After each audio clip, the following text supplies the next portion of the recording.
Merci beaucoup, Georges. Alors, mon nom est Jean-Nicolas Yacoub, je suis avocat au Centre francophone du Grand Toronto.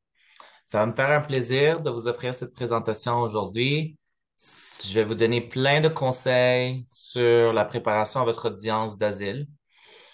Alors, juste avant de commencer, j'aimerais juste vous donner un petit avis que qu'est-ce que je vous offre aujourd'hui, c'est plutôt de l'information et aussi des conseils pratiques, évidemment, mais ça va pas être des avis juridiques par rapport à votre cas spécifique. Si jamais vous avez besoin d'un avis juridique ou de conseils juridiques pour votre cas, je vous conseille de consulter un avocat. Généralement, ça, c'est quelque chose qu'il faut discuter, prendre les informations, parce qu'il y a toujours plusieurs choses qui peuvent mener à différents avis. Donc, c'est très difficile de donner un avis lorsqu'on a juste un petit peu d'informations. Ça demande généralement des rendez-vous. Alors, aussi, vous pouvez m'interrompre à tout moment pour me poser des questions. Je pense que ça va rendre la présentation d'aujourd'hui beaucoup plus interactive et intéressante. Je pense pas que vous voulez juste m'écouter parler pendant 1 heure et demie. Ça va être un peu long. Alors, n'hésitez pas à me poser des questions. Je suis certain que vous allez avoir plein de questions pour moi. Alors, si on peut passer à la première diapo. OK? Donc, parlons de l'audience. OK? Donc, tout d'abord, c'est quoi exactement une audience? Donc, quand vous faites une demande d'asile, pour peut-être ceux qui l'ont déjà fait ou peut-être ceux qui planifient le faire, donc vous savez qu'il y a un processus, hein? Il y a certaines personnes qui peuvent l'avoir déjà fait à un point d'entrée, par exemple à la frontière ou à l'aéroport. Tandis qu'il y a certaines autres personnes qui, eux, le font déjà à l'intérieur du Canada. Pour maintenant, je pense que pour la plupart, hein, ça se fait en ligne. Donc, vous allez ouvrir un compte en ligne. On va vous demander et on va vous poser plein de questions sur vos antécédents, vos emplois, vos adresses, les membres de votre famille et quelques raisons pour lesquelles vous avez fait votre demande d'asile. OK? Alors, une fois que vous avez soumis votre demande, généralement, vous allez avoir une entrevue avec un agent qui va vous donner un document de demandeur d'asile. On va prendre vos empreintes digitales. Encore une fois, ça dépend du processus. Si vous l'avez déjà fait à l'aéroport, ou si vous faites votre demande à l'intérieur du Canada. Donc, les étapes peuvent être un peu différentes, mais une fois que vous avez votre entrevue, là, vous attendez pour votre audience. OK? Et l'audience, c'est là le moment où est-ce que un commissaire, c'est comme ça qu'on les appelle. On les appelle pas vraiment des juges. Les juges, c'est qu'est-ce qu'on appelle les gens qui siègent à une cour de justice. Ici, ça, c'est un tribunal administratif. Donc, on les appelle les commissaires. Eux, ils vont décider s'ils vous accordent donc le statut de réfugié ou non. OK? Donc, c'est eux qui vont écouter votre histoire, c'est eux qui vont vous poser des questions et finalement évaluer est-ce que vous rencontrez la définition de réfugié ou non. OK? Donc, à votre audience, comme j'ai dit, ça va être présidé par un membre de la commission. Et maintenant, pour toutes les audiences, en tout cas pratiquement toutes les audiences, elles se font par vidéoconférence. Donc, vous n'avez plus besoin de vous présenter au bureau de la commission, qui était situé au 74 rue Victoria. Maintenant, vous pouvez le faire à partir de la maison. Ou vous pouvez également le faire au bureau de votre avocat si vous êtes représenté. Moi, qu'est-ce que je recommande, c'est d'être dans la même salle que votre avocat. Ça peut peut-être vous détendre. Et également, votre avocat peut vous donner un peu plus de soutien durant votre audience. OK? Donc, de façon générale, moi, la façon que j'aime procéder, je suis avec mon client dans notre salle de réunion. Donc, on est les deux seuls. On a une caméra, on a une grande télévision, on a le système audio.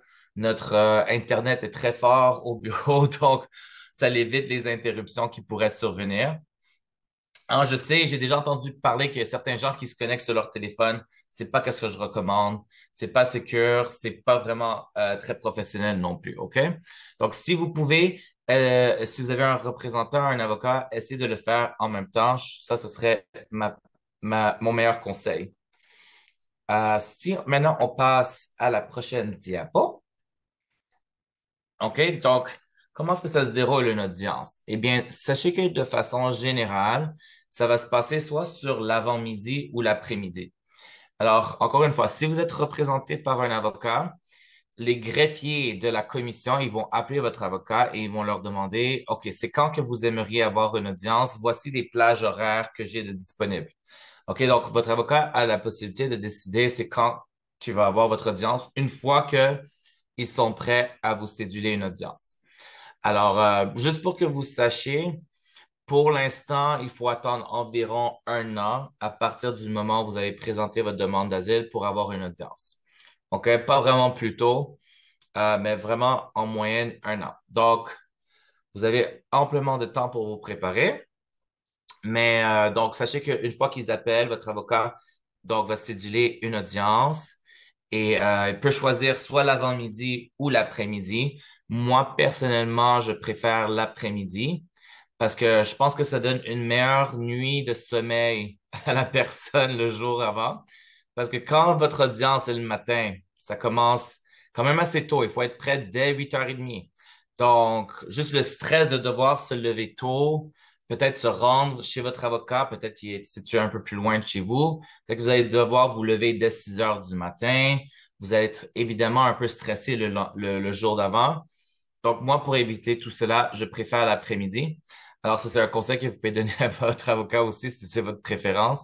Au moins, l'après-midi, vous avez le temps de vous préparer le matin et de vous rendre au bureau. Ça évite les petits problèmes comme le trafic ou les interruptions du métro, etc. OK? Donc, sachez que les audiences, comme j'ai dit, donc, sont généralement soit toute l'avant-midi ou toute l'après-midi. Donc, on parle d'environ 3 heures à 4 heures. Si ça commence très tôt le matin, vers 8h30, ils vont se terminer vers midi. Et si ça commence l'après-midi, généralement, ça commence vers 1 heure et ça peut aller jusqu'à 4 heures ou peut-être même jusqu'à 5 heures. Si jamais à votre audience, on n'a pas fini de vous questionner, OK? Des fois, ça peut arriver. Donc, le commissaire va vous poser des questions et puis après, votre avocat peut aussi vous poser des questions. Si jamais ils n'ont pas terminé ou il y a des choses qui restent à regarder, à évaluer certains documents de preuve, ils peuvent toujours décider donc de avoir une deuxième journée d'audience. Et donc là encore, ils vont demander à vous et votre avocat, OK, quelles sont vos disponibilités en fonction des disponibilités du commissaire. Et puis, vous allez avoir une deuxième journée d'audience. OK? Sachez que toutes les audiences sont à huis clos. Et donc, qu'est-ce que ça veut dire? C'est qu'elles sont privées. OK? Donc, les membres du public n'ont pas accès. OK? Donc, si vous êtes dans une salle privée, on va toujours vous demander, le commissaire va toujours vous demander, est-ce qu'il y a d'autres personnes dans la salle? Est-ce qu'il y a des gens à l'extérieur qui peuvent vous entendre? Des choses comme cela. OK? Donc, on veut s'assurer que c'est très confidentiel et qu'il n'y a personne qui peut vous entendre et récolter certaines de vos informations. Alors, comme je l'ai dit, l'audience va être présidée par un commissaire. Vous allez peut-être voir dans certains cas très rares 3 commissaires. Généralement, s'il y a 3 commissaires, c'est parce que le commissaire est en pratique. OK? Donc, si c'est comme leur première fois, ils vont être présidés par 3 commissaires avec des personnes un peu plus seniors. OK? Juste pour des fins de pratique. Donc, je sais que je parle quand même assez beaucoup, mais est-ce que vous avez des questions pour moi jusqu'à maintenant? Ne soyez pas gênés, ça va me faire un plaisir de vous répondre. Puis je pense pas qu'il y ait de mauvaises questions non plus. On est tous ici pour apprendre.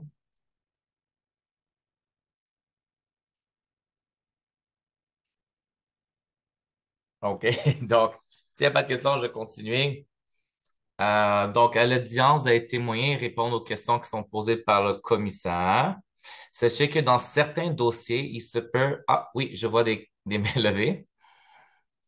OK, donc Patrick, je te vois en premier. Alors, si tu veux poser ta question, tu peux ouvrir ton microphone, pas de problème.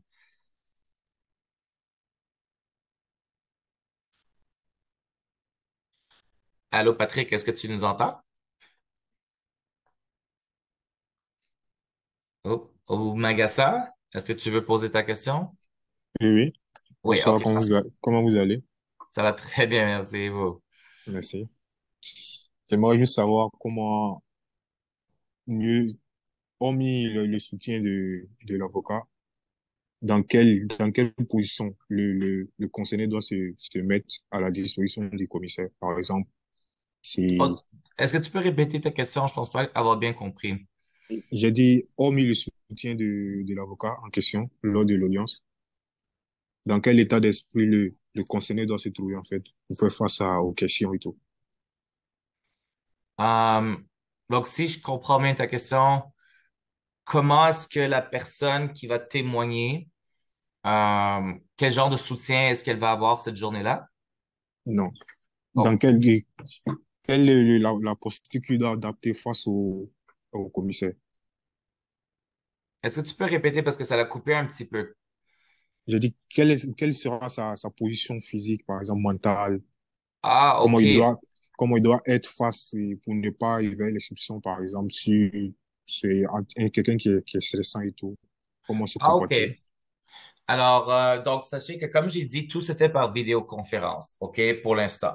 Donc, généralement, si c'est par vidéoconférence, vous allez faire face à la caméra, un peu comme je fais maintenant, OK? Mais c'est pas toujours le cas, dépendamment de l'emplacement physique où vous allez faire le témoignage. Par exemple, nous, dans notre salle de réunion, à notre bureau, nous avons comme une sorte de table et moi, je suis sur un bord de la table et mon client est sur l'autre bord, puis on regarde vers la télé. Donc, on est un petit peu de côté comme ceci, OK? Mon client serait un petit peu de côté comme ceci, mais on voit que la table, elle est vide. Il n'y a pas de papier devant mon client. Parce que qu'est-ce qui est important, c'est que le témoignage se fait complètement de mémoire. OK? Vous n'allez pas avoir de aide-mémoire devant vous. On veut vraiment que vous donniez un témoignage spontané et c'est une façon d'évaluer votre crédibilité. OK? Donc, vous n'allez pas avoir vos formulaires devant vous. Vous devez vraiment tout dire de mémoire. Donc, pour cette raison, en autant qu'on peut voir que vous êtes dans une salle privée, OK? Et on peut voir que, il n'y a pas de papier devant vous, il n'y a pas vraiment de façon pour vous de tricher, disons. Ça, c'est qu'est-ce qui est important. Mais également, je pense que la plupart des commissaires aussi vont demander de voir la personne lorsqu'elle témoigne. Donc, si on est pour vous parler, on veut pas que vous soyez au commissaire, hein. Donc, même si vous regardez pas directement face à la caméra, mais que vous êtes un peu de côté, ça, c'est pas grave. Mais comme indice de crédibilité, qu'est-ce que moi je conseille toujours à mes clients, c'est regarder la caméra, regarder vers le commissaire ou la commissaire lorsque vous témoignez, parce que ça donne un semblant de vérité un peu plus fort. Hein? Parce que quand ils vont évaluer la crédibilité de la personne qui témoigne, généralement, ils peuvent se fier sur des indices comme des indices corporels ou le comportement ou le temps à répondre à des questions ou la façon que vous répondez. OK? Plein de petits indices comme cela. Et généralement, une personne qui va mentir a de la misère à regarder dans les yeux. OK? Ça, c'est pas un fait dans tous les cas, mais c'est quelque chose qui est utilisé comme indice. Alors, moi, qu'est-ce que je fais dans les pratiques? Généralement, c'est quand je rencontre mes clients, on fait des pratiques d'audience, évidemment, avant de se rendre le jour de l'audience. J'essaie d'habituer mes clients à faire ceci, OK? Donc, à regarder lorsque vous répondez aux questions, ça donne un vrai semblant de vérité beaucoup plus fort. Est-ce que ça répond à ta question? Oui, oui, merci beaucoup. Ah, OK, parfait. Ouais. Et je pense qu'il y avait Patrick qui avait la main levée, si on n'a pas perdu Patrick encore. Non? Oui, Oui? Oui. oui, ma préoccupation est celle-ci. Je ne sais pas si je vais très vite en besogne. C'est par rapport à une correspondance qui m'a été envoyée par l'immigration pour soumettre les preuves. Et il y a comme soubassement donc il y a comme soubassement tous les documents auxquels j'avais annexé pour ma demande de visa avant d'arriver au Canada. Alors, il y a, par exemple, dans mon état civil, je l'avais pas spécifié et je n'avais, lors de ma demande de visa, et je n'avais pas aussi noté que j'avais des enfants, que cela ne pourrait pas handicaper d'autres preuves que je fournirais. En termes de preuves supplémentaires, il n'y aura pas handicap. OK. Je comprends ta question. Évidemment, comme j'ai dit au début de l'audience, je peux pas répondre en te disant un conseil juridique pour ton cas propre. Hein, il faudrait Mhm. que je sois là pour étudier ton dossier un peu plus fort. Mais je peux vous dire de façon générale, OK? Et comme je dis, c'est pas un conseil à utiliser proprement dans ton cas, mais de façon générale, lorsque vous faites une demande de visa pour venir au Canada, cette demande-là, elle est accessible à votre audience. OK? Le commissaire va avoir accès aux informations que vous avez mis dans votre demande de visa. Donc, si vous prévoyez qu'il va y avoir des contradictions entre votre situation actuelle et la situation que vous avez mis dans votre demande de visa, c'est bien de l'expliquer et de vous préparer à l'avance. OK? Et soyez pas surpris que, évidemment, il y a beaucoup de personnes que peut-être que oui, ils n'ont pas déclaré des époux. Ils ont peut-être pas déclaré des enfants. Et ça, c'était peut-être pour améliorer leur chance d'avoir le visa. Et ça, c'est correct. C'est arrivé à beaucoup de mes clients et généralement, personne n'a eu des problèmes avec ça. OK? Et les commissaires, ils le savent. Ils le savent que pour obtenir des visas, des fois, il faut dissimuler, peut-être omettre certains renseignements. Généralement, ça, c'est pas vraiment un gros problème. OK? Mais encore une fois, je peux pas te donner un conseil propre à ton cas, mais juste vous dire de façon générale, ça, c'est comment est-ce que ça survient. Est-ce que ça répond à ta question?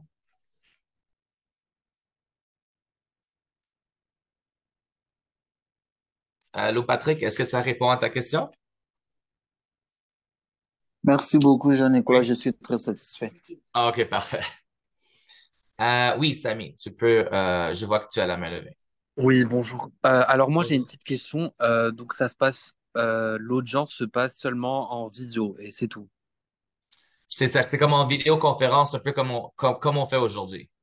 Parce que moi on m'a donné un papier de confirmation de cas déféré et un avis de convocation et il y a une adresse dessus qui est la Commission de l'immigration et du statut de réfugié du Canada. Donc c'est 74 rue Victoria. Bien, encore une fois, je peux pas vraiment te donner un conseil. J'ai pas vu les documents devant moi. Je sais pas de quoi est-ce qu'il s'agit. Mais, qu'est-ce que je peux te dire, c'est que généralement, lorsque quelqu'un reçoit un document qui est appelé cas déféré, là, ils te mettent une adresse. C'est juste pour te spécifier où va se dérouler ton audience. Parce que au Canada, il y a plusieurs commissions. OK? Il y a plusieurs sections de la protection des réfugiés. Tu en as à Montréal, à Ottawa, à Calgary, à Toronto, à Vancouver, par exemple. OK? D'accord. Donc, si toi, tu reçois l'adresse de Toronto, c'est juste pour dire que ça va être présidé par les bureaux de Toronto. Mais ça ne veut pas nécessairement dire que ton audience va se dérouler dans les bureaux de Toronto. C'est juste pour préciser quel département va prendre en charge ton cas. Donc, si jamais tu dois envoyer des documents, ben pas si jamais, généralement tu vas envoyer des documents pour appuyer ton cas, il faut que tu saches à quelle adresse l'envoyer. Hein? D'accord. Et donc, toi, ils t'ont dit, voici, c'est celui-là qui prend en charge ton cas. Ok. Et j'ai une autre petite question. Moi, par exemple, là, dans 2 semaines, en fait, je quitte l'Ontario pour m'installer au Québec.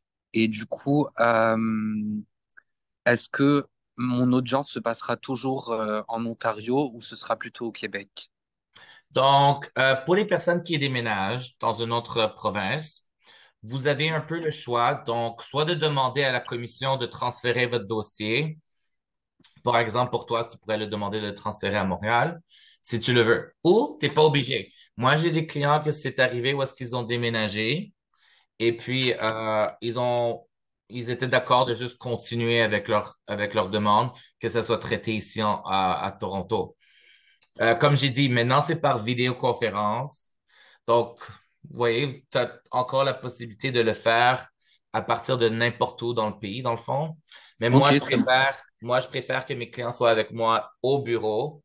Et donc, ça pourrait être quelque chose comme tu déménages, puis après, tu reviens à Toronto, que tu sois assis au même bureau de ton avocat pour le jour de ton audience. Évidemment, vous pouvez un peu choisir la façon que ça va se dérouler, ou vous pouvez demander que ça soit transféré à un bureau de Montréal et peut-être, tu vois, donc il y a plusieurs possibilités en fait. Ok, très bien. Merci beaucoup. Oui, pas de problème. OK, je pense que c'était les seules questions. Alors, on va... Oh oui, Anderson, je vois que tu as la main levée. Oui, bonjour. Bonjour. Oui, et je veux aussi poser un peu la question par rapport au cas différé. Ça, c'est moi aussi, j'avais bien préparé qu'on a déféré mon cas euh, pour le bureau de la commission. Mais une fois que vous avez cette lettre-là, qu'est-ce que vous devez faire par la suite? Vous allez soumettre encore les dossiers ou bien vous allez attendre seulement qu'on vous envoie un mail? OK. Donc, pour ceux qui reçoivent cette lettre cas déférée à la commission, soyez pas alarmés. Ça arrive pour tous les dossiers. OK, ils font juste vous dire, OK, on a reçu votre demande d'asile et ça a été déféré à la commission. Ça veut dire c'est maintenant, c'est la commission qui prend en charge votre dossier. OK, parce qu'au tout début, vous faites votre demande en ligne. La commission n'est pas encore impliquée. Elle devient seulement impliquée une fois que votre cas est déféré à la commission. Donc, quand vous recevez cette lettre, c'est juste pour vous informer. Maintenant, la commission a reçu votre dossier et c'est eux qui vont traiter le reste du traitement de votre demande. OK? Donc, tout le monde reçoit ce document. OK. Parce que là, il y a une page jaune aussi qui donne avis de communication des coordonnées du client. Tout ça. Est-ce que les documents là, vous devez remplir et les envoyer à la commission, bien juste au besoin où vous avez une information complémentaire? Désolé, j'ai pas bien entendu. Est-ce que tu peux répéter? Et quand on m'a donné cette lettre-là du temps déféré, avec d'autres documents, demandeurs d'asile et autres, ils m'ont donné aussi une des lettres qu'on a écrit avis des communications des coordonnées du client. Donc, à remplir par la personne qui comparaîtra devant la commission de l'immigration et du statut des réfugiés du Canada. OK. Sachez Ça, je qu'on dois les remplir. on vous donne beaucoup de papiers lorsque vous faites une demande d'asile. OK? Évidemment, ça dépend si vous faites une demande à l'aéroport ou si vous faites la demande à l'intérieur du pays, vous allez recevoir quelques petits documents différents. OK? Mais vous recevez plein de documents. Ça ne veut pas nécessairement dire que chaque document est utile pour vous ou que vous devez le remplir. Je vous conseille d'être représenté par un avocat. Allez consulter un avocat si vous avez certains soucis. Je peux malheureusement pas répondre à tout. J'ai pas les documents devant moi, mais je peux juste, tout ce que je peux vous dire, c'est que de façon générale, il y a plusieurs documents que vous n'allez pas vraiment avoir besoin de toucher. OK? Ils vous donnent juste de l'information générale. Comme un papier, comme vous dites, avis de communication des coordonnées, ça c'est si vous, de façon générale, si vous changez de coordonnées, c'est important que la commission soit au courant, OK? Parce qu'ils peuvent peut-être vous envoyer des documents ou des lettres, etc. Donc, si vous changez d'adresse, ils doivent être informés, OK? Mais encore une fois, je peux pas nécessairement te dire exactement, j'ai pas vu le document devant moi. Ah, ok. Merci beaucoup. OK, pas de problème. OK. Donc, oh, attendez. Je pense pas qu'on avait fini ça. Oui, merci. Donc, comme je disais, à l'audience, vous allez témoigner, répondre aux questions qui sont posées par le commissaire ou la commissaire. Il se peut, dans certains cas, qu'un représentant du ministre intervienne. OK? Ça arrive généralement dans deux cas. Soit on découvre que vous avez peut-être un statut dans un autre pays, OK? Comme un statut équivalent de résident permanent, OK? Ou peut-être citoyen. Ou peut-être qu'on découvre que vous avez peut-être commis des crimes de guerre ou commis des crimes graves. Et pour ces deux choses-là, il se peut que vous soyez exclu de la Convention des réfugiés et donc le ministre intervient pour dire cette personne ne devrait pas être reconnue comme réfugié au Canada. OK? Donc, si ça l'arrive, ça va pas être une surprise le jour de votre audience. Oh, le ministre a dit ci. Non, non, non. Vous allez toujours recevoir une communication bien à l'avant, OK, dans lequel le ministre explique pourquoi est-ce qu'ils interviennent. Ils vont vous donner une copie de la preuve qu'ils ont contre vous. Et là, vous avez évidemment le temps de répondre avec votre propre preuve. Et le jour de l'audience, vous allez devoir donc parler de cela. OK? Donc, si jamais le ministre intervient, comme j'ai dit, ça ne va pas être une surprise le jour de votre audience.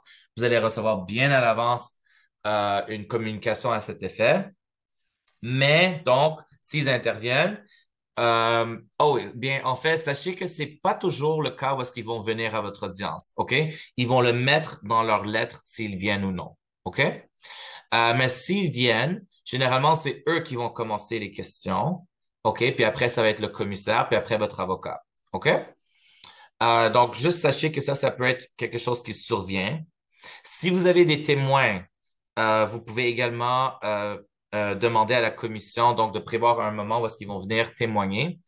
Sachez que si vous avez des témoins qui vont venir témoigner de vive voix, généralement, ils vont pas être, ils vont pas voir votre audience du début à la fin. OK? On va les mettre dans une salle séparée. Et lorsque le commissaire dit, OK, ça, c'est le temps maintenant pour les témoins de venir présenter leurs preuves orales, là, vous allez appeler les témoins. OK? C'est pour pas qu'il y ait pour pas que les témoins vous entendent avant, OK, puis qu'ils puissent être influencés sur leur témoignage. Sachez que, tu sais, comme j'ai dit, généralement, c'est le commissaire qui commence ou c'est le représentant du ministre qui commence s'ils interviennent. Ça se peut que on fasse une demande pour changer l'ordre des questions. Et ça peut survenir lorsqu'on fait une demande qu'une personne soit reconnue comme une personne vulnérable. Et ça arrive généralement lorsque la personne a de la difficulté à témoigner. OK? Ça peut être des problèmes de mémoire ou ça peut être des problèmes causés par le trauma ou plusieurs autres choses. OK? Donc, c'est vraiment à votre avocat. Généralement, c'est votre avocat qui va déterminer si c'est nécessaire ou non et qui peut faire une demande. Et après, on peut demander des accommodements. Donc, on peut demander que l'ordre des questions soit changé, que ce soit votre avocat qui vous pose des questions. OK, pour que vous soyez un peu plus confortable avec cela. Ou on peut demander aussi d'autres mesures d'adaptation. On pourrait demander que ce soit un commissaire ou une commissaire, ce soit une femme qui préside et que ce soit pas un homme. OK, surtout pour lorsque c'est une femme qui va témoigner à son audience. Aussi, vous pouvez faire la demande à avoir un interprète pour votre audience. Et je pense que pour la plupart qui ont fait leur demande d'asile, vous avez dû le remarquer dans un de vos formulaires. On vous demande, est-ce que vous avez besoin d'un interprète pour votre audience? Alors, voici mes petits conseils que j'ai par rapport aux interprètes.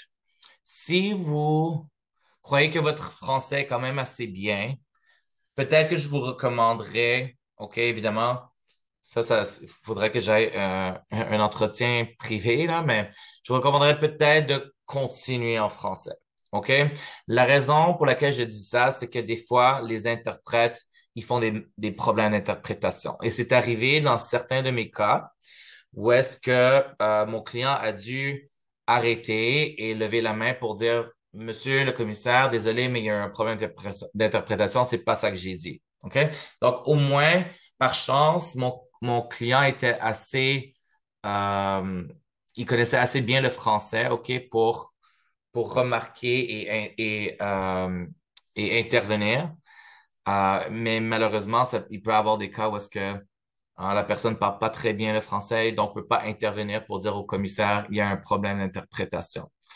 Alors, il faut faire très attention lorsque vous avez un interprète. Au début de votre audience, juste avant de commencer, juste avant de rencontrer le commissaire ou la commissaire, votre interprète va aussi se connecter en ligne. OK? Ils vont pas être dans la même salle que vous. Eux, ils vont être peu importe où ils sont, mais ils vont se connecter en ligne et vous allez avoir la chance de parler avec votre interprète. Qu'est-ce que je vous recommande, c'est assurez-vous de bien et bien vous comprendre, hein, que vous avez le même dialecte et peut-être demander d'interpréter certaines choses, OK, juste pour vous assurer qu'il n'y a pas de problème. Mais si jamais, OK, vous remarquez qu'il y a un problème d'interprétation, c'est votre responsabilité, levez la main, intervenir le plus tôt que possible. Ne laissez pas une faute entacher votre dossier, OK? Peut-être que ça va être une faute importante qui va venir contredire certaines choses que vous avez dit dans le passé. Hein, ça pourrait être quelque chose de aussi simple que il y avait deux personnes cette soirée-là qui m'a attaqué, mais il interprète en disant trois personnes. OK? Quelque chose comme cela. Ça peut être une très, très grande erreur. Et après, on vous questionne à savoir pourquoi est-ce qu'il y a une contradiction entre le nombre de personnes que vous avez déclarées.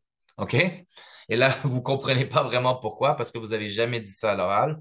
et ça peut entraîner comme beaucoup, beaucoup plus de problèmes. OK? Donc, encore une fois, s'il y a des interprètes, juste assurez-vous dès le début de l'audience qu'il n'y a pas de problème. Si jamais vous pensez que l'interprétation n'est pas assez bonne, moi, qu'est-ce que je recommanderais? Ce serait d'ajourner l'audience et avoir un autre interprète. OK? C'est votre audience d'asile, vous avez une chance à le faire. Alors, misez sur le maximum que vous pouvez avoir. OK? OK, donc on peut passer à la prochaine diapo. Euh, Oh, moi, j'ai pas cette diapo. Attends, attends, attends. Peut-être qu'on l'a changé. Attends, attends. OK, parfait, je l'ai. OK, jour de l'audience. Alors, vous allez devoir répondre à toutes les questions au meilleur de vos connaissances. Alors, comme je l'ai expliqué plus tôt, vous n'allez pas avoir de notes avec vous, hein? Donc, vous devez tout savoir de mémoire. Et c'est pour ça que si vous- quand vous êtes représenté par un avocat, en tout cas, vous faites beaucoup de pratiques d'audience. OK? Moi, j'essaie d'en faire peut-être trois. OK? Ça dépend vraiment du niveau de, en tout cas, comment est-ce que je ressens que mon client témoigne. Si je vois qu'il n'y a pas vraiment beaucoup de problèmes, il donne les bonnes informations, etc., peut-être qu'on a seulement besoin de deux pratiques. Peut-être qu'un client va avoir besoin de trois pratiques. Peut-être qu'un autre client va avoir besoin de quatre pratiques. OK? C'est quelque chose que je vérifie en faisant des pratiques d'audience. OK? Euh, Sachez que lorsque vous allez témoigner, donc on va regarder, voir est-ce que vos réponses que vous donnez concordent avec les réponses que vous avez mis dans le passé. Hein? Vous avez mis beaucoup d'informations dans votre formulaire fondement de la demande d'asile. Vous avez peut-être mis aussi de l'information dans votre demande de visa. Vous avez aussi peut-être mis de l'information dans vos documents et dans la preuve que vous avez soumis à la commission. Et donc, lorsqu'on vous demande de témoigner, lorsqu'on vous pose des questions, c'est une façon d'évaluer votre crédibilité. On peut vous poser des questions sur plein de petites choses. OK?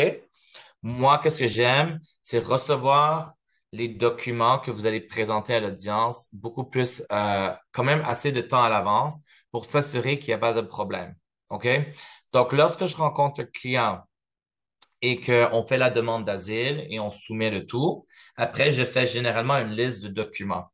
Et je dis, en fonction de ton récit, en fonction de ton histoire, voici les documents que je pense que tu vas avoir besoin de présenter à ton audience, OK, pour maximiser la crédibilité, pour renforcer le dossier.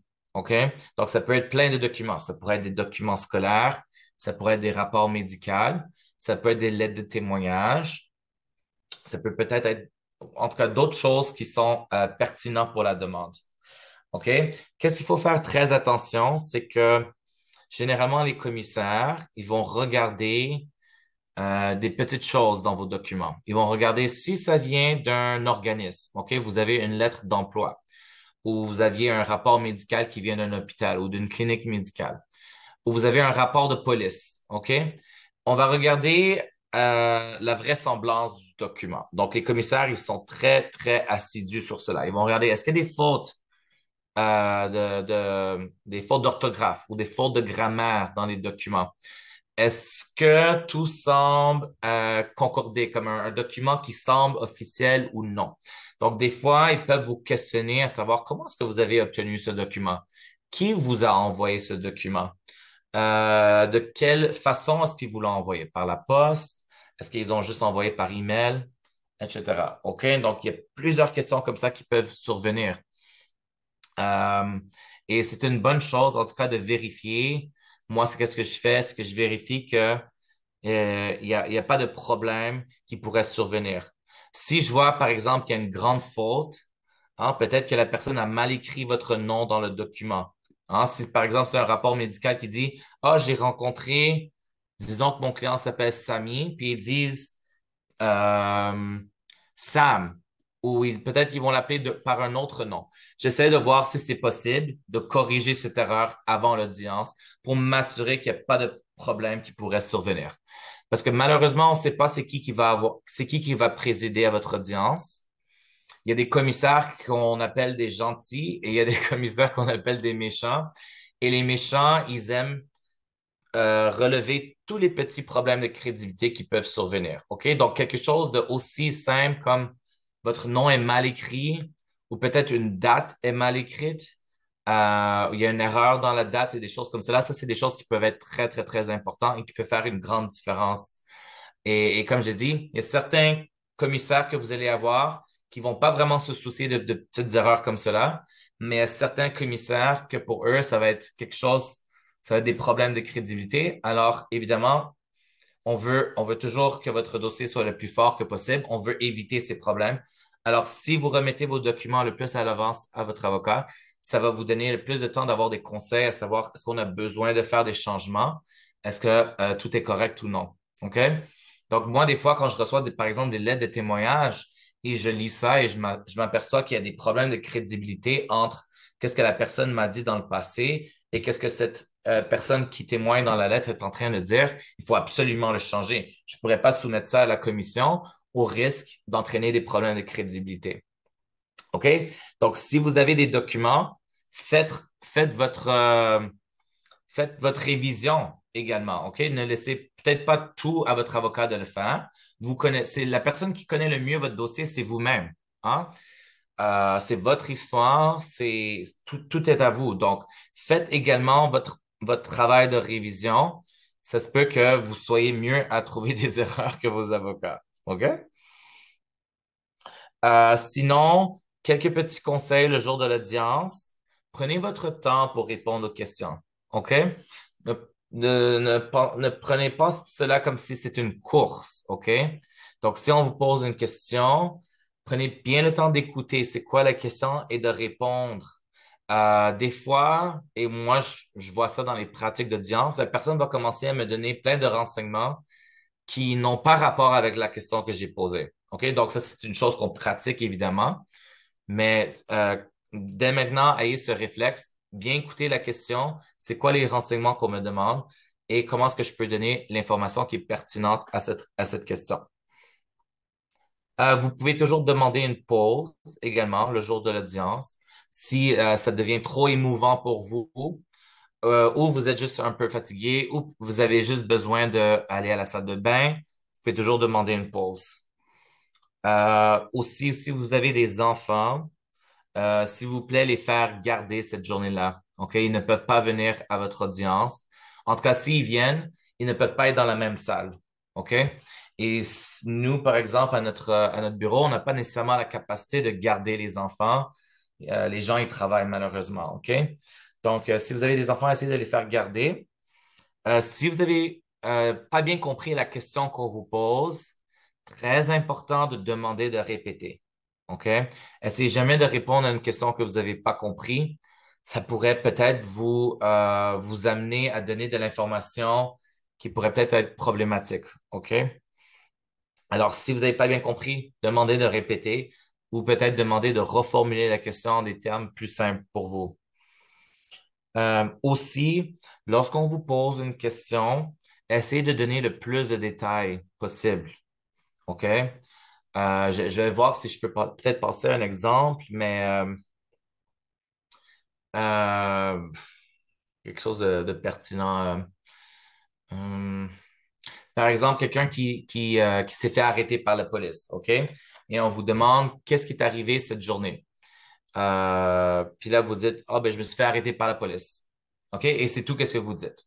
Mais en vrai, il y a eu une arrestation, il y a eu des questionnements et puis il y a eu des coups de bâton qui vous sont donnés. OK? Donc, évidemment, s'il y a plusieurs choses qui sont survenues, n'attendez pas à ce qu'on vous pose la question trois, quatre fois pour avoir tous ces renseignements. Attendez pas à ce que le commissaire dit, est-ce que c'est tout? Qu'est-ce qui s'est passé? Après, vous dites, ah non, il y a aussi eu cela. Et puis après, le commissaire dit, est-ce que c'était tout? Et c'est pas tous les commissaires qui vont faire cela. OK? Donc, si on vous pose une question et pensez le plus de détails que vous pouvez donner qui sont pertinents à la réponse. OK? Je pense qu'on peut passer à la prochaine diapo. Ah, OK. Donc, ici, ça, c'est pour la salle d'audience, mais comme j'ai dit, maintenant, tout se fait de façon virtuelle, mais dans le passé, lorsqu'on allait au bureau de la commission, Eh bien, lorsqu'on rentrait dans la salle, il y avait un bureau dans le fond. Et ça, c'était où est-ce que les commissaires sont assis. Généralement, vous étiez assis juste en face du commissaire.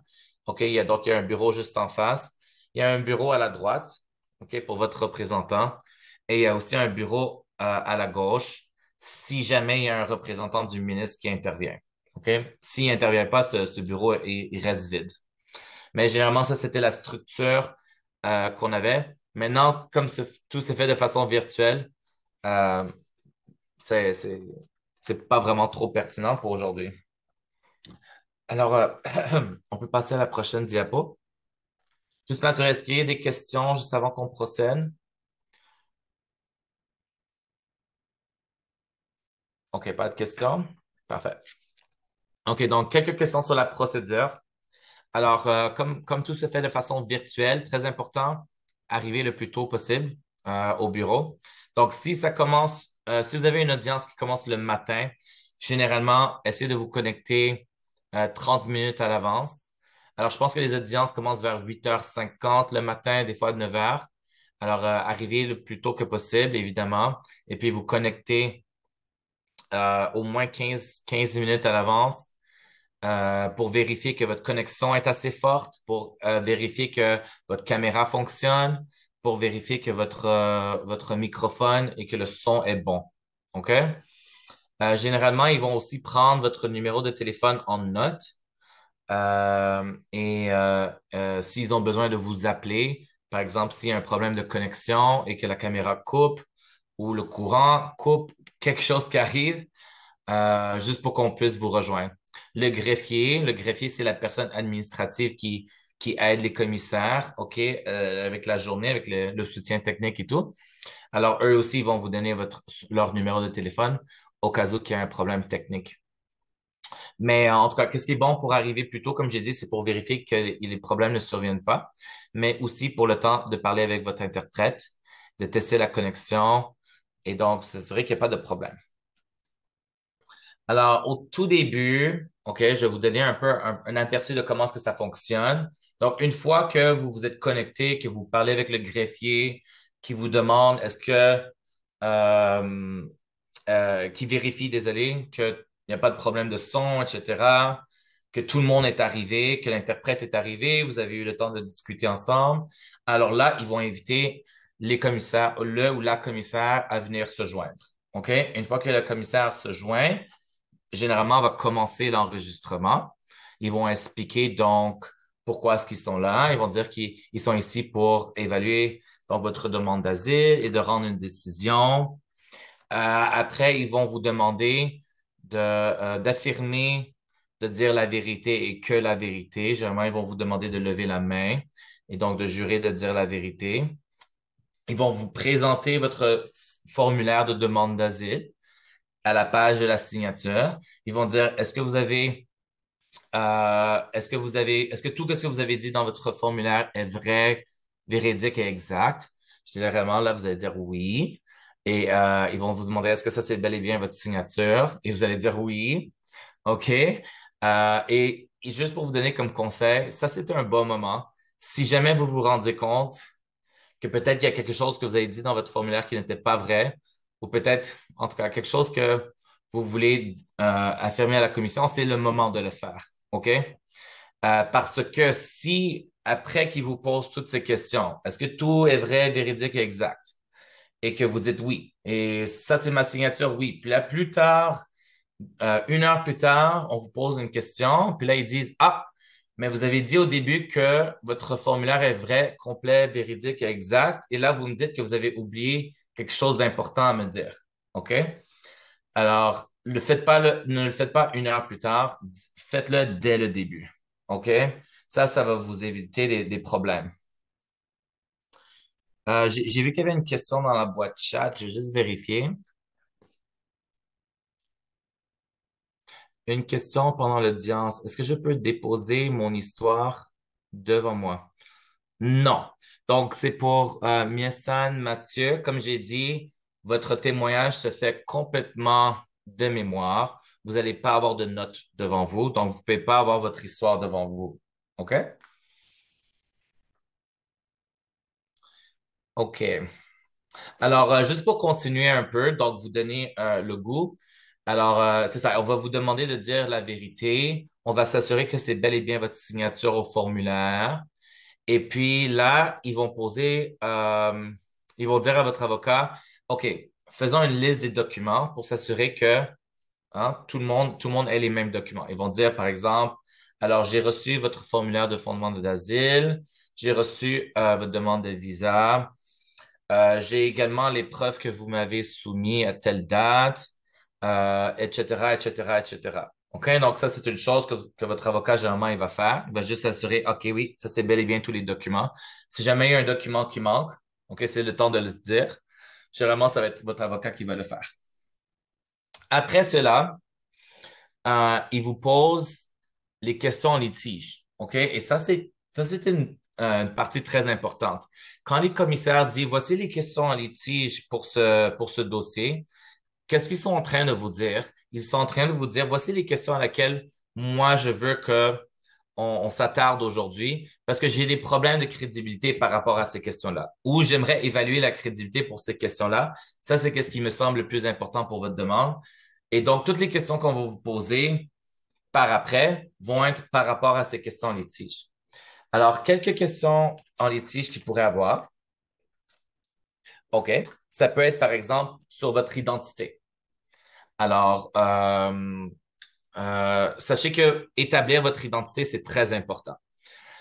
Pour certaines personnes, pourquoi est-ce que leur identité serait en cause? Ça peut être, par exemple, des personnes qui sont venues avec des faux passeports ou c'est des personnes qui sont venues avec le passeport d'une autre personne. Et ça arrive quand même assez souvent. Et cette personne n'a pas leur propre passeport ou n'a pas d'autres preuves d'identité qui sont, comment dire, qui sont assez fiables. OK? Peut-être que la seule preuve d'identité qu'ils ont, c'est un certificat de naissance. Donc, il n'y a pas vraiment de photos associées à la personne et des lettres, des témoignages, quelques documents scolaires. OK? Donc, l'identité peut être une question en litige. Ils veulent s'assurer que votre identité est bel et bien la vôtre, que vous dites, que vous êtes bel et bien la personne que vous dites être. OK? Si jamais votre identité n'est pas établie, sachez que votre demande d'asile déjà là est écoulée. OK?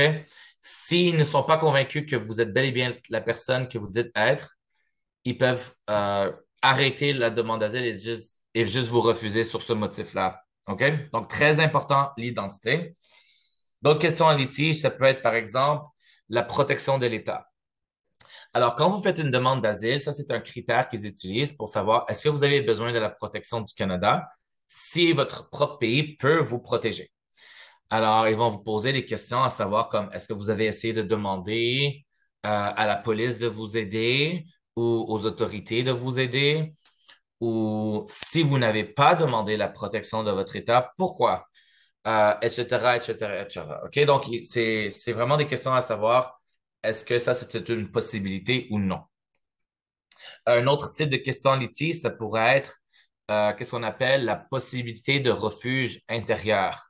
Et donc, ça, c'est est-ce qu'il y a une partie dans votre pays où vous pourriez vivre sans être à risque de persécution? OK? Donc, selon vos circonstances personnelles, est-ce qu'il y a une partie est-ce qu'il y a une région dans votre pays où est-ce que vous auriez pu être en sécurité ou où vous ne seriez pas à risque de persécution? Donc, si jamais ils découvrent qu'il y a une région dans votre pays où est-ce que vous auriez pu être en sécurité, alors on peut vous refuser l'asile sur ce motif-là parce que vous avez une possibilité de refuge intérieur. Un autre type de question en litige, ça peut être le temps à quitter votre pays ou ça peut être le temps que vous avez pris à déposer une demande d'asile au Canada. OK? Donc, l'idée derrière ces questions en litige, le temps à quitter votre pays, c'est, par exemple, si vous dites que vous avez eu des problèmes de persécution en 2015 et que vous avez quitté votre pays en 2020, OK, pour arriver au Canada en 2020. Là, ils vont dire, OK, mais pourquoi est-ce que vous avez pris 5 ans à quitter? Alors là, on va regarder pourquoi est-ce que ça a pris 5 ans. OK, qu'est-ce que vous avez fait durant ces 5 années-là? Qu'est-ce qui est survenu exactement? OK, tout ça pour évaluer est-ce que cette personne est crédible ou non. Le temps à déposer la demande d'asile aussi, ça peut être une question en litige. Donc, par exemple, vous arrivez en 2020, mais que vous déposez demande d'asile seulement en 2023. On va se demander pourquoi est-ce que vous n'avez pas fait votre demande plus tôt. L'idée derrière cela est qu'une personne qui craint pour sa vie va essayer de avoir de la protection le plus tôt que possible. OK? Ne va pas juste laisser les choses s'étaler dans le temps. Donc, on va se demander encore une fois quelles sont les raisons. Et on va vous poser des questions à savoir cela. OK? Évidemment, il y a beaucoup de raisons qui peuvent expliquer pourquoi est-ce qu'une personne peut prendre du temps avant de déposer sa demande d'asile, ou beaucoup de raisons qui peuvent expliquer pourquoi est-ce qu'une personne n'a pas pu quitter son pays plus tôt. OK? Alors, quand vous entendez, voici les questions en litige, moi, qu'est-ce que je vous donne comme conseil, c'est faites très attention. Ça va vous donner un indice des types de questions qu'on va vous poser et ça vous donne un indice. Qu'est-ce que le commissaire est en train de penser? C'est quoi les points exactement qui croient qu'il y a des problèmes dans ma demande d'asile et comment est-ce que moi, je dois répondre pour bien expliquer ma situation et pour les convaincre, donc, que je suis crédible, etc., et que j'ai des bonnes raisons qui expliquent les problèmes en litige qu'ils ont soulevés. OK? Euh, je pense que j'ai vu une question dans la boîte chat, je vais juste regarder. Alors, moi, je parle couramment français, mais mon avocat est anglophone. Qui aura besoin d'un interprète le jour de l'audience, entre lui et moi? Surtout que l'audience se déroule en français. OK, bien, Arthur, moi, qu'est-ce que je te conseille, c'est d'avoir un avocat qui est francophone. Je sais pas comment est-ce que tu fais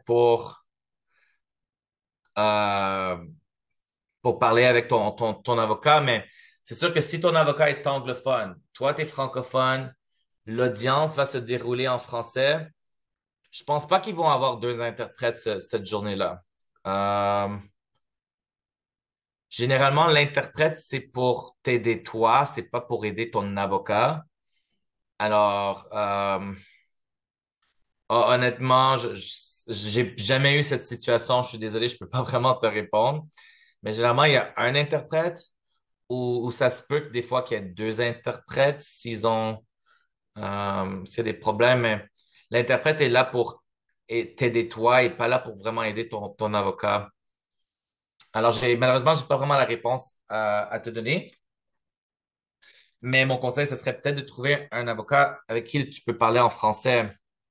Je pense que ça va être un peu compliqué pour toi de préparer ton dossier si tu as quelques problèmes d'interprétation et en plus que l'audience va se dérouler en français et que ton avocat ne parle pas français. Euh, L'interprète n'est pas là pour aider ton avocat. OK? Ça, désolé, c'est la seule chose que je peux te dire. J'ai pas vraiment plus de conseils à te donner. Mais comme tu es représenté par un avocat, je pense que c'est leur travail de t'aider le plus que cela. OK. Alors, on va continuer. Où est-ce qu'on était? Non, désolé, est-ce que tu peux revenir? Je pense pas que j'avais tout terminé. Euh, non, c'était juste avant ça, désolé. C'était avant la page. Oui, juste avant. Oui, OK, parfait. Non, oui, c'est OK. Non, revenir en arrière. Oui, c'est ça. OK, parfait. Oui, donc je vais juste voir si j'avais rien manqué. OK, oui, une bonne chose que je voulais vous dire. Donc, comme j'ai dit, euh, généralement, on fait une liste de documents à obtenir, hein? Donc, euh, lorsque je rencontre mes clients, etc., je regarde c'est quoi leur histoire et je dis, OK, voici les types de documents que j'aimerais que tu puisses obtenir pour ton audience. OK? Donc, ça va dépendre de l'histoire de la personne. OK? Disons que la personne, je vais juste donner un cas, c'est juste un exemple. Disons que la personne a eu des problèmes et elle a dû obtenir des soins médicaux. OK? Et disons que la personne a aussi fait une plainte à la police, mais malheureusement, rien n'est survenu. OK? Je vais évidemment vouloir avoir un rapport médical. Si la personne me dit j'ai été blessé et je me suis présenté à l'hôpital pour me faire soigner, j'aimerais avoir un rapport médical pour cela.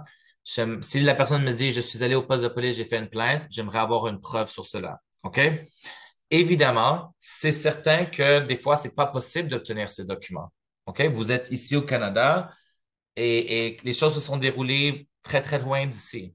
Des fois, vous n'avez peut-être pas des amis ou des membres de la famille qui peuvent vous aider à retrouver ces documents pour vous. OK?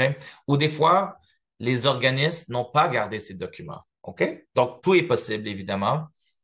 Qu'est-ce qui est important? C'est de prendre en note les efforts que vous faites pour obtenir ces documents. Parce que le jour de votre audience, si le commissaire vous demande ah, mais j'ai vu que vous m'avez dit que vous avez été blessé et je vois pas de rapport médical dans votre document de la preuve. Comment ça se fait?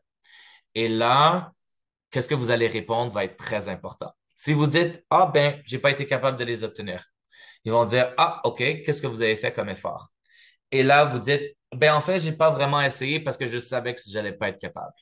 Ils vont dire, ça c'est un petit problème de crédibilité. OK, évidemment, ils vont pas le dire, mais ils vont le prendre en note. OK? L'idée derrière cela est que on s'attend à ce que quelqu'un qui fuit pour leur vie, quelqu'un qui demande la protection au Canada, fasse tous les efforts raisonnables pour obtenir des documents qui appuient leur demande d'asile. OK? Donc, des choses très importantes comme rapport médical, rapport de police, etc., des choses qui viennent vraiment au cœur de votre demande d'asile, on s'attend à ce que vous faisiez les efforts raisonnables. Donc, lorsqu'on va vous poser des questions à savoir pourquoi est-ce que vous n'avez peut-être pas ce document, etc., on veut que votre réponse soit j'ai fait des efforts, j'ai contacté telle personne, j'ai envoyé des emails, j'ai même essayé d'appeler la clinique, j'ai été capable de les joindre au téléphone, mais ils m'ont dit qu'il n'y avait pas, etc., etc. OK? Donc, oh, désolé, Boubacar, je vais te demander peut-être de fermer ton microphone. Ah, OK, merci. OK, donc, en autant que vous soyez capable de donner une réponse, OK, qui explique les efforts que vous avez faits, ça va être excellent. OK? Donc, c'est pas parce que vous n'êtes pas capable de tenir tous les documents que c'est un problème, mais faites les efforts raisonnables. Parce que si vous arrivez à l'audience et vous dites, j'ai pas vraiment fait d'efforts, ou vous dites, ah, ben, j'ai fait peut-être un appel à telle personne, puis c'était tout, peut-être qu'ils vont prendre ça comme un problème de crédibilité en disant, je sais pas si quelqu'un dans ta situation aurait juste fait ceci. Je pense que quelqu'un aurait fait un peu plus d'efforts. Je vois qu'il y a une autre question. Désolé. Juste prendre le temps.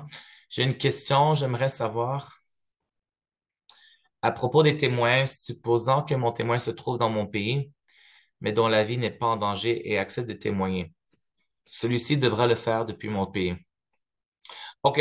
Donc, pour répondre à ta question, ça c'est Chrysostome. Alors, pour répondre à ta question, moi, la façon que j'aime procéder, c'est avoir une lettre de témoignage.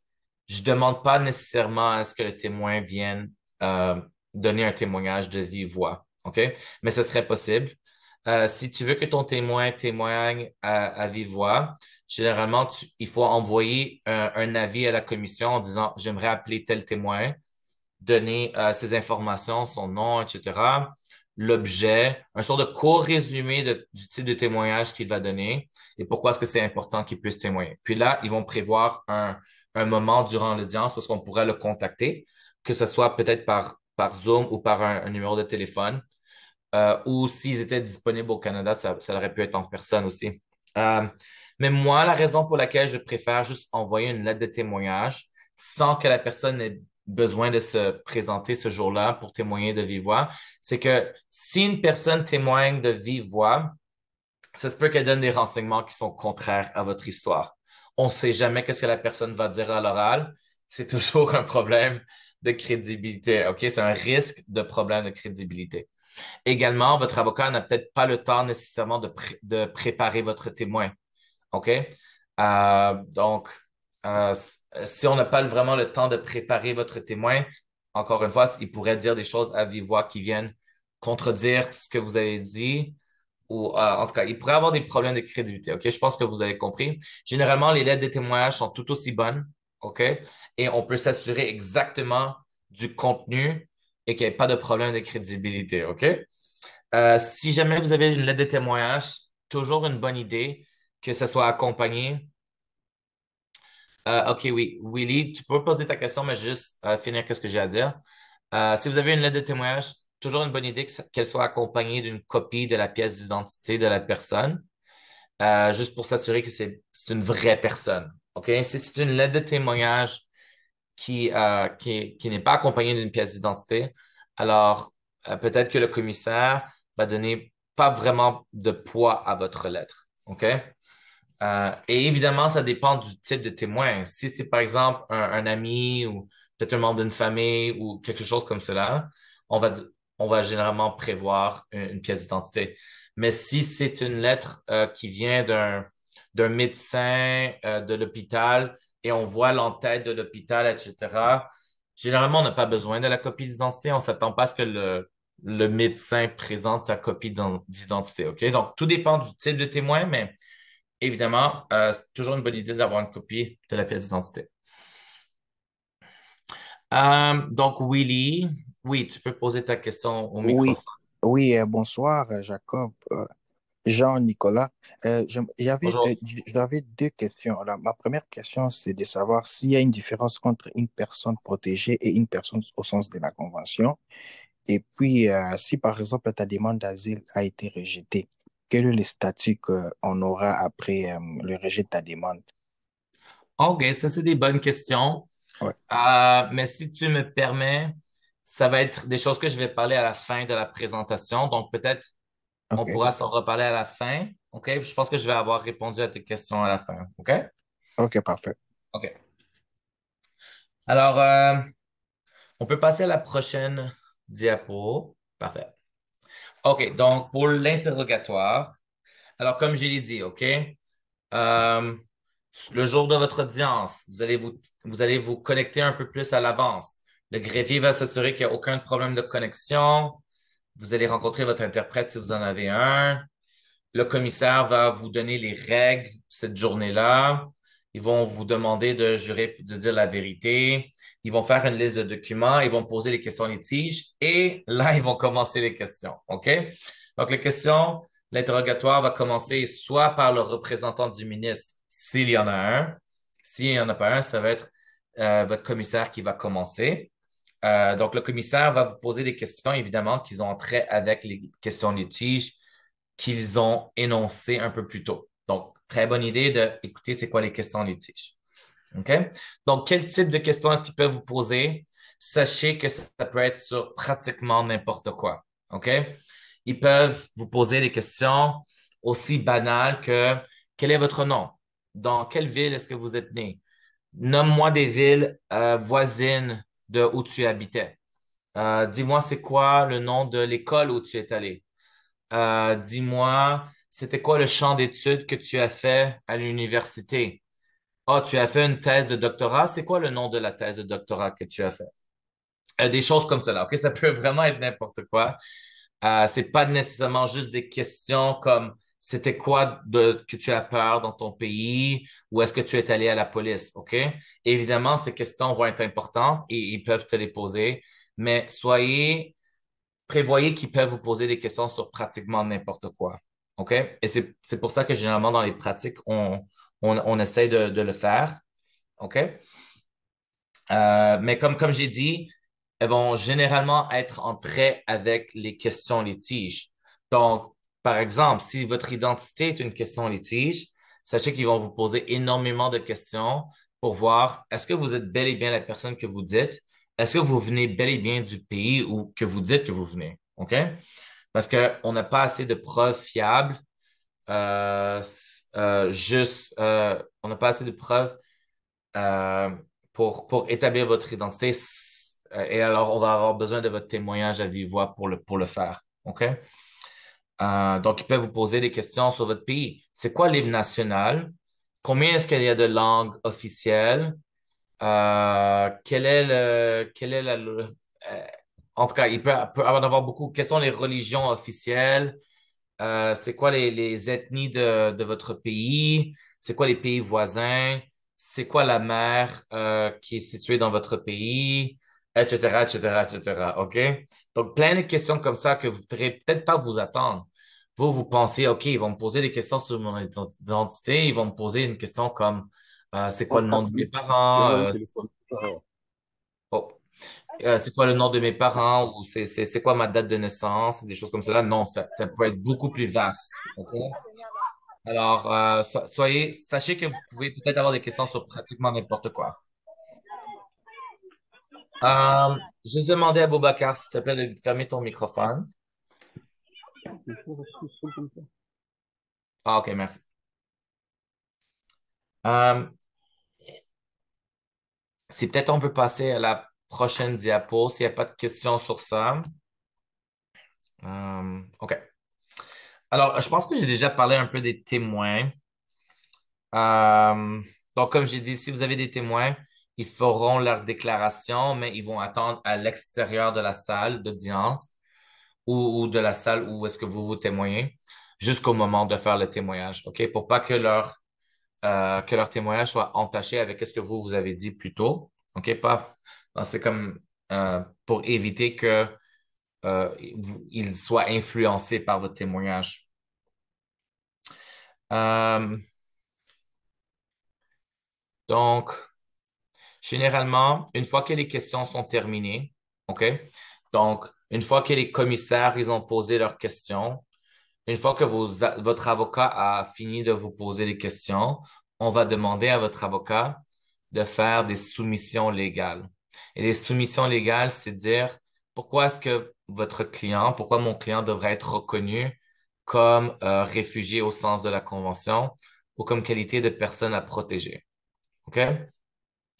Donc, parlons un peu de cela. OK? Donc, on a beaucoup parlé des questions des commissaires, mais on n'a pas vraiment parlé des questions des avocats. Pourquoi est-ce que vos avocats vont vous questionner? Donc, moi, quand les commissaires sont en train de vous poser des questions, je prends des notes. OK? Et je connais bien le dossier du client et donc, je sais quand j'entends une réponse qui n'est pas satisfaisante. OK? Ou je sais quand mon client répond et je crois qu'il y a un petit problème de crédibilité ou quelque chose qui est mal expliqué, en tout cas. OK? Alors, moi, je vais le prendre en note et ça va, quand je vais regarder mes notes, je vais dire, oh, il faut que je revienne sur cette question.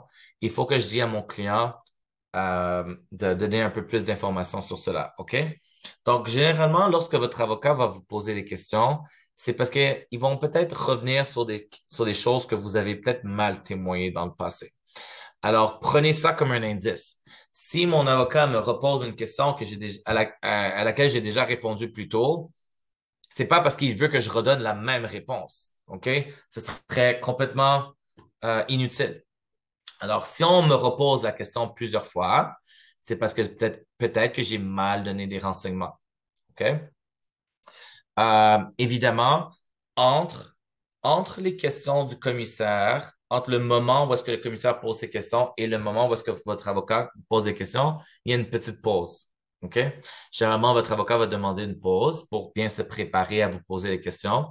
Et moi, durant cette pause, j'aime dire à mes clients, OK, voici les problèmes dans ton témoignage et voici les questions que je vais te poser parce que je pense qu'il va falloir que tu donnes un peu plus de détails ou que tu t'expliques un peu mieux. OK? Donc, j'aime bien prendre ce moment de la pause pour dire à mon client, oh, voici un peu les questions que je vais te poser parce que j'ai noté qu'il y avait quelques petits problèmes. OK? Alors, évidemment, ça, c'est un indice à mon client de dire, OK, ben, il va pas falloir que je réponde la même chose, sinon il va y avoir un problème. OK? Et j'aimerais juste faire la distinction entre cela et si un commissaire vous pose la question plusieurs fois. Parce que ça peut être un piège. OK? Des fois, ils vont vous poser la même question, mais peut-être juste la reformuler d'une façon différente et ils vont regarder, est-ce que la personne me répond de la même façon ou non? OK? Et donc, ça peut être un piège. Parce que si vous changez de réponse, là, ils peuvent dire, ah, il y a contradiction. Hein? Mais si vous gardez toujours la bonne réponse, évidemment, ça, c'est bien. Euh, Si, évidemment, il n'y a pas de contradiction. Alors, OK, juste que vous soyez avertis de cela. Ça dépend un peu c'est qui vous pose la question. Si c'est les commissaires qui vous reformulent la question plusieurs fois, qui vous reposent la question plusieurs fois, sachez que ça peut peut-être être un piège. Alors, donc, comme je l'expliquais, à la toute fin, votre avocat va faire des soumissions légales, dire pourquoi est-ce que la personne devrait être reconnue comme un réfugié au sens de la Convention ou qualité de personne à protéger. Donc, quand on parle de réfugié au sens de la Convention, la définition qui est donnée dans la Convention d'un réfugié, c'est quelqu'un qui craint avec raison d'être persécuté dans son pays en fonction pour des faits de sa race, de sa religion, de sa nationalité, de son appartenance à un groupe social ou de ses opinions politiques. OK? Et donc, ce sont les motifs qui sont énoncés dans la Convention. Lorsqu'on parle de personnes à protéger, donc ça, c'est un article qu'on retrouve dans la loi sur l'immigration et la protection des réfugiés. Et donc, c'est lorsque la personne serait personnellement à risque d'être soumise à la torture, à une menace à sa vie ou au risque de traitement cruel et inusité. OK? Et donc, la petite différence, c'est que pour une personne à protéger, vous n'avez pas besoin de démontrer que votre risque à la torture ou une menace à votre vie ou des risques de traitement ou de peine cruelle inusitée est basé sur votre religion ou est basé sur vos opinions politiques ou votre nationalité, etc. Vous n'avez pas besoin de démontrer que vous êtes associé à un de ces motifs-là. OK? Donc, c'est un peu ça la différence entre les deux. Euh, Est-ce qu'il y a des questions sur cela? Je ne sais pas si c'est très précis. Mais en tout cas, qu'est-ce que moi j'ai à dire comme commentaire, c'est ne vous souciez pas trop de cette différence de définition. Honnêtement, c'est pas important pour vous comme client, OK? C'est plutôt à votre avocat de faire, c'est plutôt important pour votre avocat, OK, à déterminer est-ce que moi, mon client, il rencontre la définition d'un réfugié. Sinon, alors là, il va falloir que je fasse mes soumissions sur le deuxième point, qui est donc personne à protéger. Il va falloir que je démontre telle chose. OK? Donc, comme conseil, c'est pas vraiment à vous de vous soucier de cela. OK? C'est plutôt à votre avocat. Alors, si on peut peut-être passer à la prochaine diapo. Alors, après les soumissions légales, OK? Alors, c'est la fin. Et puis, le commissaire ou la commissaire, donc, va prendre une décision. Sachez que des fois, ils peuvent prendre leur décision le jour de l'audience. OK? Des fois, peut-être, ils peuvent même prendre une décision sans que votre avocat n'ait besoin de poser de questions. OK? Ils ont posé leurs questions, puis ils sont déjà satisfaits que vous rencontrez la définition d'un réfugié et ils vont prendre une décision sur le champ. OK? Mais c'est pas tous les commissaires qui sont comme cela. Alors, ne prenez pas ça comme un indice. Ah, peut-être qu'il va y avoir des problèmes parce qu'on a continué, blablabla. Non, OK? C'est pas tous les commissaires qui travaillent de la même façon. Mais donc, généralement, s'ils prennent la décision sur le champ, sachez que ça va généralement être une décision positive. OK? Parce que prendre une décision négative sur le champ, c'est très difficile pour un commissaire parce ils doivent bien expliquer dans leur décision pourquoi est-ce qu'ils vous refusent. Sinon, si c'est pas bien expliqué, on peut facilement porter la décision en appel parce qu'elle n'est pas bien motivée, parce qu'il y a des problèmes de compréhension. C'est pas très, tu vois, de façon générale, c'est pas très bien écrit pourquoi est-ce qu'ils vous ont refusé. Donc, comme je dis, c'est très difficile de prendre une décision négative sur le champ. S'ils font une décision sur le champ, c'est que généralement, ça va être positif. Mais encore une fois, ne prenez pas ça comme un indice. Oh, ma demande va être refusée parce que le commissaire n'a pas pris une décision sur le champ. Non, OK? Des fois, les commissaires, ils sont juste débordés, ils n'ont pas le temps nécessairement de vous rendre une décision sur le champ. Donc, s'ils ne font pas une décision le jour de l'audience, ils vont le faire par écrit et ils vont vous envoyer la décision plus tard. Ça peut prendre quelques semaines, OK? Ou peut-être que ça peut prendre un peu moins de temps, mais généralement, ça prend quelques semaines. Donc, vous allez recevoir ça par la poste. Alors, deux choses peuvent survenir. Soit que votre demande est acceptée ou que votre demande est refusée. Donc, si vous êtes accepté, vous recevez le statut de ce qu'on appelle personne protégée. Donc, quand vous êtes une personne protégée, et peut-être, juste pour vous dire, je sais que des fois, ça peut porter à confusion. Tout à l'heure, on a parlé de personnes à protéger, mais ici, on parle de personnes protégées. OK? Donc, une personne à protéger, c'est une personne qui demande le statut de réfugié sous le risque de torture ou d'un mauvais traitement ou de menace à la vie.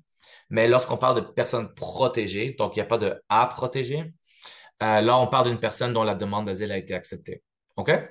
Alors, je sais, juste pour que ça peut porter un peu à confusion, mais donc lorsque vous recevez le statut de personne protégée, OK, donc ça vous donne le droit de rester au Canada et de présenter une demande de résidence permanente. Donc, dans votre demande de résidence permanente, généralement, vous allez aussi inclure les membres de votre famille et eux, ils peuvent obtenir aussi la résidence permanente. Mais attention, quand je dis les membres de votre famille, je dis pas tous les membres de votre famille, OK? Seulement ceux qui sont reconnus par la loi, OK?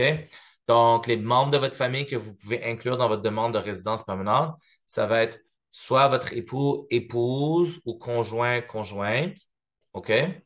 Et vos enfants. Et quand on parle d'enfants, généralement, on veut des enfants biologiques ou des enfants adoptés, OK? Et adoptés légalement. Sinon, s'ils ne sont pas adoptés légalement, sachez que ça va être vraiment difficile de les faire venir. Les bureaux de visa, ils vont vous poser plein de questions à savoir s'ils devraient les accepter ou non. Et de façon générale, ils sont refusés. Très, très rare qu'un enfant qui n'est pas adopté légalement soit accepté. Il faut vraiment faire des motifs d'ordre humanitaire. Pourquoi est-ce que c'était pas possible de faire l'adoption? C'était quoi exactement les circonstances, etc. Et c'est très, très, très difficile et c'est accepté dans très peu de cas. OK? Donc, de façon générale, les enfants, c'est adopté légalement ou des enfants biologiques. Donc, si votre demande est refusée, OK? Donc, si votre demande est refusée, généralement, c'est parce que les commissaires, ils ont déterminé que euh, malheureusement, votre demande n'était peut-être pas crédible ou peut-être elle était crédible, mais c'est juste que vous ne rencontrez pas la définition. OK? Donc, je vais vous donner un exemple.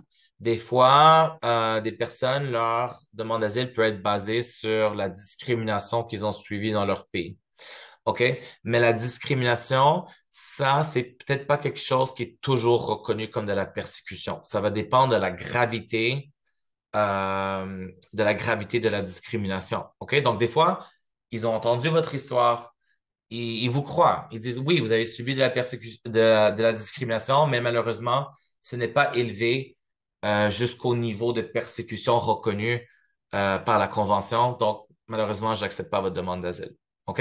Donc, il peut y avoir plein de raisons pourquoi est-ce que votre demande est refusée. En tout cas, vous allez le voir dans votre décision si jamais c'est le cas. Et sachez que après cela, vous avez donc la possibilité de porter en appel votre décision. Mais là où vous devez le porter en appel va dépendre un peu de votre cas. Donc, il y a qu'est-ce qu'on appelle la section d'appel des réfugiés, OK? Où il y a qu'est-ce qu'on appelle le contrôle judiciaire que vous pouvez faire à la Cour fédérale. Donc, sachez que de façon générale, pour ceux qui sont passés par les États-Unis avant de venir au Canada, généralement, vous devez faire un contrôle judiciaire à la Cour fédérale. Pour ceux qui ne sont pas passés par les États-Unis, alors généralement, vous allez faire votre appel à la section d'appel des réfugiés. Mais il y a certains motifs pour lesquels vous n'avez pas le droit de faire appel à la section d'appel des réfugiés. Et donc, je vais vous donner quelques exemples. Si dans la décision, le commissaire dit que votre demande d'asile fait état d'absence minimum de fondement ou qu'elle est manifestement infondée, alors vous ne pouvez pas interjeter appel. OK? Donc, ça va vraiment dépendre un peu ici de qu'est-ce qui se passe. Évidemment, ma recommandation, c'est ayez un avocat qui va savoir exactement qu'est-ce qu'il faut faire dans votre situation. Je vois que Samy, tu as la main levée. Tu peux me poser ta question. En fait, rien à voir avec tout ça, mais une fois la demande d'asile approuvée, est-ce qu'on va récupérer enfin, parce que moi, dans mon cas, on m'a confisqué mon passeport et ma pièce d'identité.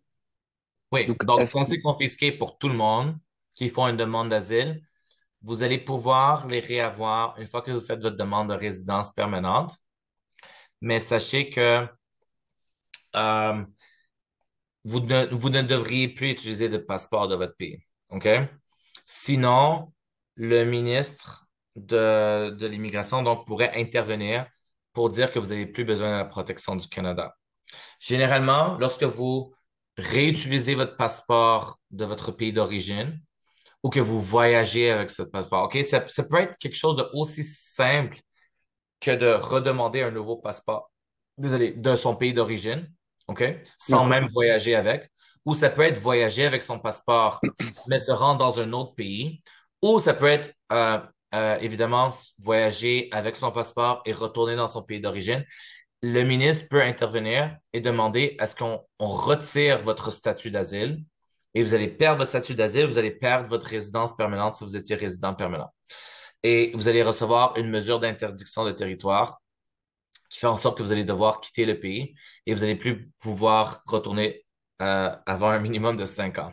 Donc, ça peut avoir de très, très graves conséquences. À chaque fois que quelqu'un à sa demande d'asile est acceptée, notre première chose à dire, c'est tu peux plus jamais réutiliser ton passeport au risque que peut-être tu perds ton statut d'asile.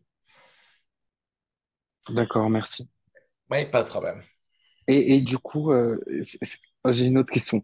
Ce qui fait Oui. que avant de, en fait, c'est pas possible du tout de quitter après le territoire canadien. C'est-à-dire, Quand tu obtiens, oui, oui, c'est possible, parce que quand tu obtiens le statut de personne protégée, OK, donc ta demande d'asile est acceptée, tu peux obtenir un document de voyage pour personne protégée. OK, donc c'est un document de voyage du Canada qui est accordé spécialement aux personnes dont leur demande d'asile est acceptée. Et ok, donc, très bien, tu peux merci. voyager avec ce document-là. OK? Mais juste ne pas Ok, voyager avec ton passeport, ne pas redemander de passeport de ton pays d'origine, sinon tu es à risque qu'on retire ta demande, ton statut de personne protégée. ok, merci beaucoup. Pas de problème. Euh, oui, donc, OK, dernière diapositive, quelques petits conseils à se souvenir. Donc, évidemment, je sais que je vous ai dit beaucoup de choses aujourd'hui.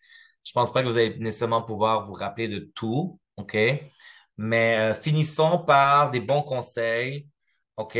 Toujours dire la vérité, OK? La chose la plus primordiale, c'est que si vous essayez, et des fois ça l'arrive, OK? Et vos avocats, ils sont pas idiots, ils le savent, OK?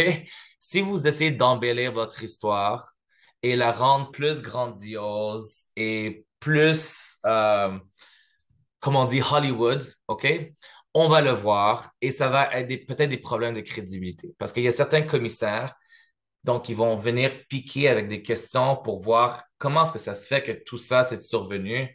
Ça semble incroyable, on dirait comme un script de Hollywood, OK? Donc, moi, mon conseil, c'est juste dites la vérité. N'essayez pas vraiment d'embellir votre histoire en disant, oh, il y a tellement de choses qui sont survenues. Généralement, on va le voir et on sait quand une personne ment. OK? Autre chose, parlez clairement. Donc, ça, c'est quelque chose que vous pouvez pratiquer avec votre avocat lorsque vous allez faire des pratiques d'audience. Et donc, savoir comment bien répondre à une question. Donc, évidemment, mon conseil, c'est essayer de pratiquer le plus que possible. Si jamais, peut-être que ça peut arriver que votre avocat et vous, peut-être vous n'avez pas le temps de beaucoup pratiquer. Peut-être comme conseil, qu'est-ce que je peux dire, c'est essayer de pratiquer avec une personne de confiance, hein? Et juste dire, est-ce que tu peux me poser quelques questions? J'essaierai de me pratiquer à comment bien répondre. OK? Peut-être que cette personne qui a passé également par le processus d'asile peut vous aider. Euh, Autre conseil, bien comprendre la question avant de répondre. OK? Essayez jamais de répondre à une question que vous n'avez pas bien compris. Ça pourrait être un problème de crédibilité plus tard si vous dites quelque chose qui est peut-être contraire à quelque chose que vous avez dit dans le passé. OK? Aussi, ne jamais deviner une réponse. Donc, des fois, qu'est-ce que j'ai remarqué, surtout au début de ma carrière, c'était que il y a certaines personnes qui pensent que s'ils ne donnent pas de réponse, ils vont penser que la commission va penser qu'ils sont en train de mentir. OK? Donc, ils doivent absolument répondre à toutes les questions. Sinon, ils vont penser, oh, je suis en train de mentir parce que je ne suis pas capable de répondre. Et ça, c'est complètement faux. OK? C'est impossible que quelqu'un soit nécessairement capable de répondre à toutes les questions. Et on va le voir si quelqu'un est en train de mentir. OK? Donc, si vous connaissez pas la réponse, vous pouvez le dire. C'est pas un problème de crédibilité. OK? Et évidemment, ça va dépendre du type de question. Si on vous demande c'est quoi votre nom et vous n'êtes pas capable de répondre, OK, peut-être que ça serait quelque chose de différent. Mais pour des petites choses, des petits détails, et vous n'êtes pas capable de vous souvenir ou vous savez simplement la réponse, dites-le. C'est pas un problème de crédibilité nécessairement, OK? Euh, mais si vous pensez que vous connaissez peut-être la réponse, OK, vous pouvez le dire. Vous pouvez dire, je suis pas certain, mais je pense que, ou il se peut que ce soit ceci, mais j'en suis pas certain. OK? Pas de problème. Vous pouvez qualifier votre réponse. OK? Vous pouvez dire, je suis pas certain. Euh, et voilà. OK? Donc, si on vous demande, par exemple, il y avait combien de personnes qui vous ont agressé cette journée-là? Hein? OK? Et vous dites, dans le fond, vous vous souvenez pas, mais vous essayez de plaire et vous dites, ah, ben, deux. Le fait que vous dites deux, on va prendre pour acquis que vous êtes certain que c'est deux parce que vous avez dit deux. Et si plus tard, on vous repose d'autres questions et vous dites, ah, ben, je savais pas, il y avait vraiment combien de personnes. Mais là, on va vous dire, mais tout à l'heure, vous avez dit deux et la façon que vous avez répondu, c'était comme si vous étiez certain qu'il y avait deux et maintenant, vous dites que vous n'êtes pas certain. Peut-être que j'ai des problèmes de crédibilité à croire votre histoire. OK? Donc, des petites choses comme cela, faites très attention. Si vous connaissez pas la réponse, dites-le. Je ne suis pas certain. J'avais les yeux bandés, je pouvais pas voir. Il faisait très noir, etc. OK? Peu importe. Mais je pense peut-être qu'il y avait ceci. OK? Ça peut faire toute une grosse différence de donner des réponses de cette façon. OK? Euh, Aussi, autre conseil, demandez une pause si vous en avez besoin. Les commissaires sont très gentils à donner des pauses. Pensez pas que ça va être un problème. Et euh, ici j'ai mis ne dites jamais ou toujours. Ça peut être des mots à éviter, mais ça dépend vraiment du contexte. Donc, ça, c'est peut-être un conseil euh, il faudrait peut-être avoir un entretien un peu plus poussé pour cela. Et la fin des conseils, juste soyez clair, précis, direct et confiant. OK? Mais évidemment, ça, c'est quelque chose qui s'apprend avec le temps. Et c'est pour ça qu'on essaie de faire des pratiques. Parce qu'avec le temps, vous allez être beaucoup plus confortable à donner des réponses. Vous allez avoir pratiqué ceci plusieurs fois. Et le jour de l'audience, évidemment, l'objectif est que si le commissaire vous repose les mêmes questions, vous allez être très confiant et vous allez pouvoir donner une réponse beaucoup plus précise qui va vous aider avec votre demande d'asile. Alors, je vois qu'il y a une main levée. Je vais juste regarder. Euh,